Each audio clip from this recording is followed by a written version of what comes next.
Hello friends, welcome to again in my channel motivation दुनिया विथ ममता। चलिए, आज की जो वीडियो है वो मैं लेके आई हूँ आप लोगों के लिए कि टॉपर्स जो है वो अपनी कॉपी में कैसे लिखता है। बहुत सारे लोगों के मन में ये क्वेश्चन होता है कि हम भी पढ़ते हैं लेकिन हमारे मार्क्स अच्छे क्यों नहीं आते हैं, वो किस तरीके से टॉप कर जाते हैं। तो इस वीडियो में मैं आपको बताऊंगी कि टॉपर्स जो है वो किस तरीके से लिखते हैं, किस तरीके से वो अपनी कॉपी रिप्रेजेंट करते हैं कि सामने चेक करने वाला जो है बंदा वो उसे आउट ऑफ 100 उसको पूरे फुल मार्क्स देता है। ठीक है, तो आज के वीडियो में मैं आपको टॉपर्स की कॉपी दिखाऊंगी। मैं आज एमपी बोर्ड के टॉपर्स की कॉपी लेके आई हूँ, जिसमें मैं आपको बताऊंगी मैथ्स की कॉपी में कि किस तरीके से वो मैथ्स को रिप्रेजेंट कर रहा है, किस तरीके से उन्होंने अपनी कॉपी में आंसर्स जो है वो लिखे हैं। ठीक, तो आप देख सकते हैं यहाँ पर मैं लेके आई हूँ माध्यमिक शिक्षा मंडल भोपाल की जो मध्य प्रदेश की जो कॉपी है, किसी स्टूडेंट्स की कॉपी है, उसकी कॉपी में मैं आपको बता देती हूँ। यहाँ पे थोड़ा सा डिटेल बता देती हूँ कि इस तरीके से कॉपी आती है मध्य प्रदेश भोपाल की। यहाँ पर उन्हें अपना यहाँ सब्जेक्ट लिखना रहता है, फिर यहाँ पे सब्जेक्ट का कोड लिखना रहता है, यहाँ पे लिखना रहता है मीडियम, कौन सा मीडियम है, तो ये हिंदी मीडियम के स्टूडेंट्स की कॉपी है। ठीक है, यहाँ पे आपको रोल नंबर फिल करना रहता है, ये आपकी कॉपी का सीरीज़ है। ठीक है ना, इसके साथ जब रोल नंबर आप डिजिट में लिखते हैं तो इस तरीके से लिखना है, पीछे बैक साइड से आपको स्टार्ट करना है। ठीक है, बैक साइड से आपको जो लिखना है, आपका रोल नंबर फिल करना है वो बैक साइड से फिल करना स्टार्ट करना रहता है, और फ्रंट में आकर अगर कोई बॉक्स आपका खाली रह जाता है तो वहाँ पे हम लिख देते हैं 0। ठीक, इसी तरीके से यहाँ पर नीचे फिर आप लोगों को नोट करना रहता है वर्ड्स में। तो वर्ड्स में लिखने के लिए हम यहाँ पर हिंदी में 1 2 4 9 इस तरीके से लिखते हैं। ठीक है, हम यहाँ पे 9 लाख 10 लाख या इतने करोड़ इस तरीके से नहीं लिखते हैं, आपको सीधे जो नंबर्स है उसको आपको वर्ड्स में लिखना रहता है। तो अगर इंग्लिश मीडियम वाले स्टूडेंट है तो वो यहाँ पर लिख सकते हैं 1 9 2 4। ठीक है, और जहाँ पर कुछ नहीं है वहाँ पे आपको डैश लगाना होता है, 0 आपको नहीं लिखना रहता है। ठीक है, इसके बाद नेक्स्ट आपको दिखाती हूँ मैं यहाँ पे कि ये जो लास्ट ईयर की कॉपी है, इस कॉपी में यहाँ पर मार्क्स दिए हुए थे जो कि अभी रफ कर दिए गए हैं। ठीक है, तो पूरे इसमें आपको आंसर शीट में पूरी की पूरे में मार्क्स आपको कहीं पे भी नहीं दिखाई देंगे क्योंकि ये हाइड कर दिए जाते हैं। ठीक, तो चलिए अब मैं आपको बताना स्टार्ट करती हूँ। यहाँ पर जो टॉपर है इन्होंने लिखना स्टार्ट किया है क्वेश्चन नंबर फर्स्ट। अब देख लीजिए, यहाँ पे इन्होंने क्वेश्चन नहीं लिखा है, सिर्फ डायरेक्ट इन्होंने लिखा है प्रश्न फर्स्ट का उत्तर। ठीक है ना, इन्होंने क्या लिखा है कि फर्स्ट प्रश्न जो है उसका उत्तर है यहाँ पे, और सीधे जो फर्स्ट है उसका जो आंसर है वो बी है तो बी 4 लिख दिया है। फिर सी, इसका सेकंड का आंसर ए है, C/A। ठीक है, इस तरीके से आपको रिप्रेजेंट करना है। ठीक है, आपको डायरेक्ट यहाँ पे क्वेश्चन नहीं लिखना है, डायरेक्ट आपको सिर्फ आंसर ही लिखना है क्योंकि यहाँ पर समय को देखते हुए आपको इसे सॉल्व करना है। ठीक, अब यहाँ पे इसके बाद नेक्स्ट आता है, इन्होंने यहाँ पे सेकंड क्वेश्चन के यहाँ पे इन्होंने क्या लिखा है, प्रश्न 2 का उत्तर। ठीक है ना, 2 सेकंड नंबर के क्वेश्चन का आंसर है यहाँ पे, और यहाँ पर जो आंसर था वो शायद मैचिंग वाला था तो इसलिए उन्होंने इस तरीके से मैचिंग का आंसर यहाँ पे इन्होंने शो कर दिया है। ठीक है, इसके बाद सॉरी मैचिंग नहीं है ये, यहाँ पर जो है 1 वर्ड वाले आंसर है। ठीक है ना, ये 1 वर्ड वाले आंसर है तो यहाँ पे इन्होंने 1 वर्ड वाले आंसर को रिप्रेजेंट कर दिया है 1 सेकेंड थर्ड फोर्थ फिफ्थ इस तरीके से।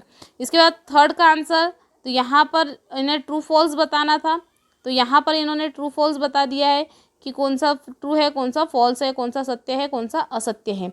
इसके बाद क्वेश्चन नंबर 4 का आंसर। ठीक है, क्वेश्चन नंबर 4 में भी इन्होंने यहाँ पर इन्हें 1 वर्ड आंसर थे शायद तो वही लिखे हैं यहाँ पे इन्होंने।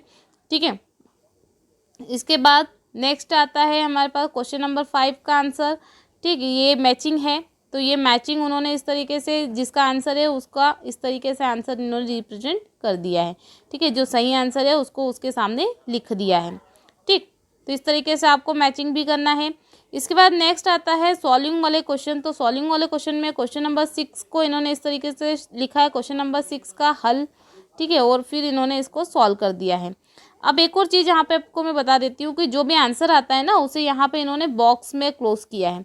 ठीक है, तो आपको भी यहाँ पर जो भी आंसर आता है उसे इस तरीके से बॉक्स में आपको क्लोज करना है। ठीक, तो आप देख सकते हैं यहाँ पर क्वेश्चन नंबर 7, फिर क्वेश्चन नंबर 7 कंप्लीट होने के बाद इन्होंने क्वेश्चन नंबर 8 का सॉल्यूशन दिया है, फिर 9 का दिया है, ठीक है, फिर 10 का सॉल्यूशन दिया है।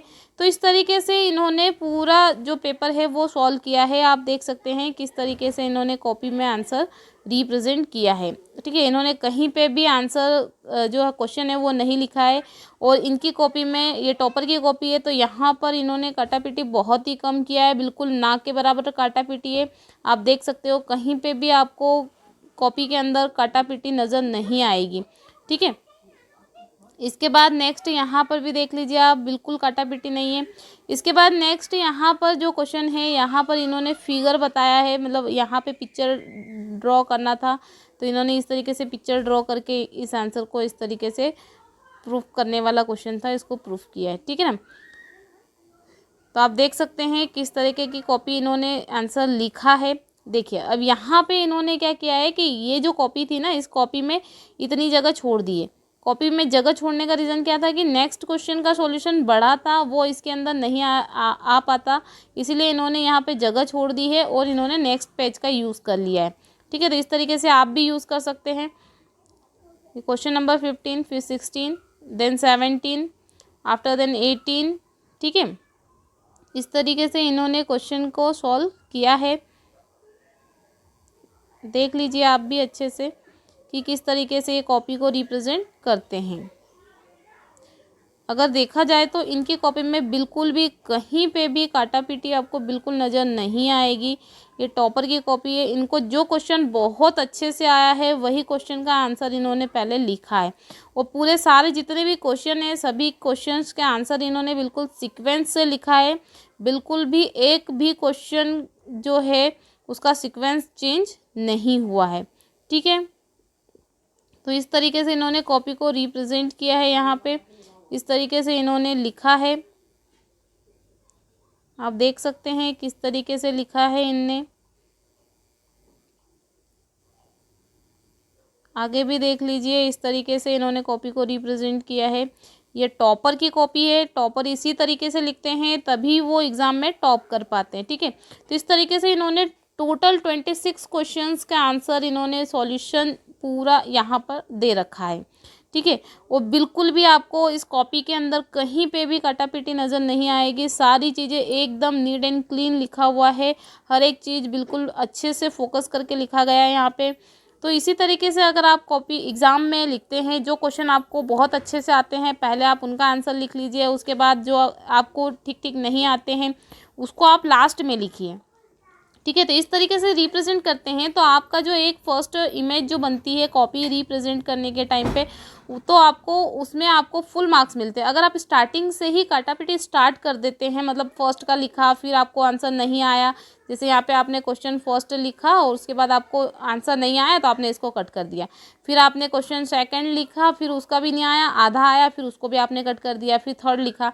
तो इस तरीके से आपको नहीं करना है। पहले आपको पेपर को बहुत केयरफुली रीड करना है। रीड करने के बाद आपको जिसके आंसर बहुत अच्छे से आते हैं आपको उनको पहले लिखना है, और उसके बाद फिर लास्ट में आपको वो आंसर लिखना है जो आपको नहीं आते हैं या बिल्कुल आपको कंफर्म नहीं है जिसका आंसर आप बिल्कुल जिसकी प्रैक्टिस सॉल्व करने जा रहे हो, आपके पास टाइम है, तो आप लास्ट में उन क्वेश्चंस को लिखिए ताकि आपको जो फर्स्ट में लिखे जो क्वेश्चंस है आपको उनके फुल मार्क्स मिल पाएँ, ठीक है फ्रेंड्स। तो इस तरीके से जो टॉपर्स होते हैं वो अपनी कॉपी रिप्रेजेंट करते हैं। आप भी इस तरीके से कॉपी रिप्रेजेंट कर सकते हैं अपनी, और आप अपने फुल मार्क्स ले सकते हैं, ठीक है। तो आप मुझे बताइए कमेंट बॉक्स में कि आज का वीडियो आपको कैसा लगा है।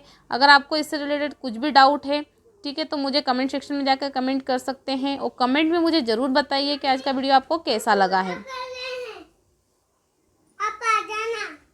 ठीक है। तो आप इस तरीके से मुझे कमेंट बॉक्स में जाकर ज़रूर बताइए, ठीक है। और मिलते हैं। अगर आपको वीडियो पसंद आया है तो इसे लाइक कीजिए। अगर आप मेरे चैनल पे नए हैं, वीडियो को फर्स्ट टाइम देख रहे हैं, तो चैनल को सब्सक्राइब कर लीजिए और बेल आइकन को प्रेस कर लीजिए, क्योंकि इसी तरीके की वीडियोस मैं लेके आती रहती हूँ। तो मिलते हैं नेक्स्ट वीडियो में, तब तक के लिए जय हिंद, जय भारत।